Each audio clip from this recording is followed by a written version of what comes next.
2012 সালে প্রথমবারের মতো দেশের ক্রিকেটে আয়োজন করা হয়েছিল বিপিএল তথা বাংলাদেশ প্রিমিয়ার লিগ। কালের পরিক্রমায় দেশের একমাত্র এই ফ্র্যাঞ্চাইজি লিগ যে উন্নতির বদলে স্রেফ অবনতির দিকেই এগিয়েছে তা এক বাক্যে মানবে সবাই। এবার তার প্রমাণ উঠে আসলো বিদেশি সংবাদ মাধ্যমের প্রতিবেদনেও। বিবিসির ভাষ্যে বিশ্বের শীর্ষ জনপ্রিয় ফ্র্যাঞ্চাইজি লিগগুলোর সেরা সাতেও নেই বাংলাদেশের একমাত্র এই ফ্র্যাঞ্চাইজি লিগ বিপিএল। সাম্প্রতিক সময়ে বিশ্বজুড়ে টি-20 ফ্র্যাঞ্চাইজি লিগগুলো ক্রিকেট প্রেমীদের বিনোদনের মূল উৎস হয়ে উঠেছে।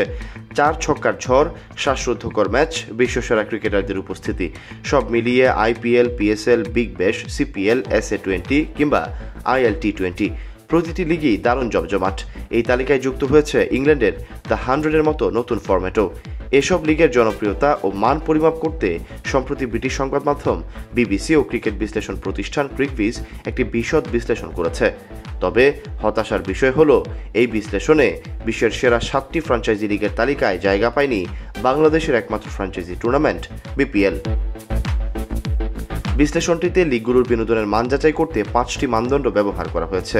প্রতি ম্যাচে গড় 4 ও ছক্কা, শেষ ওভারে ম্যাচের রোমাঞ্চ, ডট বলের হার, ঘরের মাঠে খেলার সুবিধা এবং কোন ধরনের বোলার বেশি সফল। এসবের ভিত্তিতে সেরা লিগ হিসেবে উঠে এসেছে আইপিএল, যার পরে আছে পিএসএল ও আইএল টি-20। অথচ একসময় অনেকেই বলতেন বিপিএলই হবে বিশ্বের দ্বিতীয় সেরা ফ্র্যাঞ্চাইজি টুর্নামেন্ট। বাস্তবতা হলো এই প্রত্যাশার কাছেও এখন আর যেতে পারছে না এই লিগ। বিপিএল এর পিছিয়ে পড়ার মূল কারণগুলোর মধ্যে অন্যতম হল আন্তর্জাতিক তারকা ক্রিকেটারদের অংশগ্রহণের অভাব, দুর্বল পরিকল্পনা, বাজেট সংকট এবং বারবার সময়সূচি বদলানো। এর সাথে নানা বিতর্ক, দুর্নীতি, খেলোয়াড়দের ঠিক সময় টাকা না দেওয়ার মতো গুরুতর অভিযোগ বিপিএলকে শুধু পিছিয়েছেই। অনেক সময় দেখা যায় খরচ কমাতে বিপিএল এর বিভিন্ন ফ্র্যাঞ্চাইজি মাঝারি মানের ক্রিকেটারদের নিয়েই দল সাজিয়েছে, যা রীতিমতো হতাশাজনক। এছাড়া আন্তর্জাতিক মানের সম্প্রচার কিংবা আধুনিক প্রযুক্তির ব্যবহারেও পিছিয়ে আছে বিপিএল। আসন ভর্তি গ্যালারি কিংবা ভক্তদের তুমুল আগ্রহ, এগুলো যেখানে আইপিএল বা পিএসএল এর প্রতিটি ম্যাচে দেখা যায়, সেখানে বিপিএল এর এই অবনতির ফলে সাম্প্রতিক সময়ে অনেক ম্যাচেই গ্যালারি প্রায় ফাঁকা থাকে।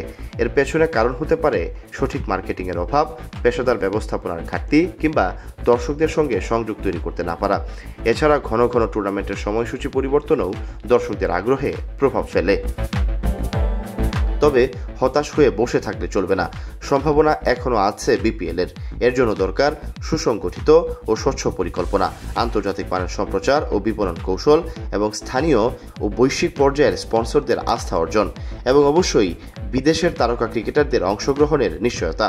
খেলোয়াড়দের ঠিক সময়ে পারিশ্রমিক দেওয়ারও কোনো সুনির্দিষ্ট নীতি থাকতে হবে। সব মিলিয়ে ক্রিকেট প্রেমী দেশের জনপ্রিয়তাকে কাজে লাগিয়ে বিপিএলকে আবারও প্রতিযোগিতামূলক ও আকর্ষণীয় করে তোলা সম্ভব। শুধু প্রয়োজন সঠিক দিক নির্দেশনা আর পেশাদার মনোভাব। সৈয়দ সাকিব, অনফিল্ড।